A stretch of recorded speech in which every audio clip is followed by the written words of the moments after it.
ফজরের নীরব ভোর। ঠিক সেই মুহূর্তে মসজিদের মাইকে ভেসে আসে এক আতঙ্কের ডাক, বাঁচাও, কেউ আছে, দ্রুত আসুন।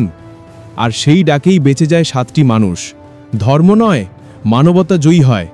ফজরের আজান ওঠার কিছু আগের ভোর, চারদিকে প্রচণ্ড নীরবতা। শ্রীভূমি ছোট্ট গ্রামটি যেন এখনও ঘুমিয়ে।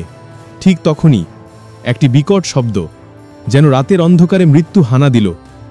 ইমাম আব্দুল বাসিত, যিনি তখন উজুর প্রস্তুতি নিচ্ছিলেন, হঠাৎ সেই শব্দে চমকে ওঠেন। দ্রুত বাইরে বেরিয়ে এসে দেখেন পুকুরের অন্ধকার পানির নিচে কিছু একটা ক্ষীণ আলোর মতো জ্বলছে। তিনি বুঝতে পারেন এটা কোনো সাধারণ আলো নয়, এটা একটি গাড়ির হেডলাইট। আর গাড়িটি ডুবে যাচ্ছে দ্রুত, ভেতরে মানুষ আছে। 1 সেকেন্ডও নষ্ট না করে ইমাম বাসিত ছুটে যান মসজিদের দিকে। দৌড়াতে দৌড়াতেই তার মাথায় শুধু একটা চিন্তা, যদি এখনই কাউকে না ডাকতে পারি, মানুষগুলো বাঁচবে না। মসজিদের লাউডস্পিকারের মাইকটা হাতে নিয়ে তিনি ফজরের আজানের পরিবর্তে শোনালেন জরুরি আর্তনাদ, ভাইয়েরা, সবাই বের হন, পুকুরে গাড়ি পড়ে গেছে, মানুষের প্রাণ বাঁচাতে হবে। আমি মসজিদের মাইকে এলান করে দিয়েছি যে এলাকাবাসী বা হামসায়াবাসী, আপনারা এরকম সাহায্য করেন, একটা গাড়ি শুনতে পড়েছে, বহুত লোক গাড়ির ভিতরে আছে।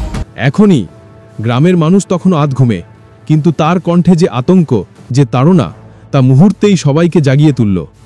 মাত্র কয়েক মিনিটের মধ্যে মানুষ দৌড়াতে দৌড়াতে ছুটে আসে পুকুরের পাশে। অচেনা ঠান্ডা পানির ভয়, অন্ধকার পুকুরের গভীরতা, কিছুই ভাবেনি তারা। এক এক করে সবাই পানিতে ঝাঁপ দিল। বরফ শীতল পানিতে হাতে পায়ে জোর লাগিয়ে তারা পৌঁছে গেল ডুবতে থাকা গাড়িটির কাছে। গাড়ির সব জানালা বন্ধ, ভেতরে 7 জন যাত্রী ঘুমন্ত অবস্থায় আটকা। পানি ঢুকছে দ্রুত, সময় যেন থমকে দাঁড়িয়ে।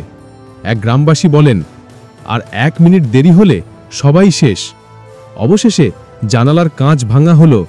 1 জন 2 জন নয়, পুরো 7 জনকে টেনে বের করে আনতে সক্ষম হলো সেই সাধারণ মানুষগুলো, যারা হিন্দু, মুসলিম সবাই মিলে দাঁড়িয়েছিল শুধু মানবতার পাশে। আর এই পুরো ঘটনার নেপথ্যে ছিলেন ইমাম আব্দুল বাসেত। ওনারা খুশি হয়ে শেষ পর্যন্ত ওনাদের ক্ষয়ক্ষতি হয় নাই, খুশি হয়ে ওনারা আমাকে কিছু হাতিয়ে দিয়েছেন 1500 টাকা। আমি বলেছি না, এটা আমাকে দিতে হবে না, এটা আপনারা যদি হাতিয়ে দিতে হয় তাহলে মসজিদে দিন। তার দ্রুত সিদ্ধান্ত, তার মানবিক ডাক আজ বাঁচিয়ে দিল 7টি প্রাণ, 7টি পরিবার, 7টি ভবিষ্যৎ। স্থানীয় আলেম মৌলানা আব্দুল হাফিজ আবেগে বলেন, এটাই সত্যিকারের ইসলাম, এটাই সত্যিকারের মানবতা, জীবন বাঁচানোই সর্বোচ্চ কাজ। আর বাসিদ, তিনি শুধু শান্ত কণ্ঠে বলেন, আমি কিছু ভাবিনি, শুধু ভেবেছি যদি আজ আমরা মানুষ হয়ে মানুষের পাশে দাঁড়াতে না পারি, তবে আমাদের ধর্ম শব্দে নয়, কর্মে কোথায়। গ্রামবাসীরা তাকে নায়ক বলছে, কিন্তু তিনি বলছেন, নায়ক আমি নই, নায়ক হলো সেই মানবতা যা আমাদের সবাইকে এক করে দিয়েছে। এই গল্প শুধু আসামের নয়, এই গল্প মানবতার জয়গানের।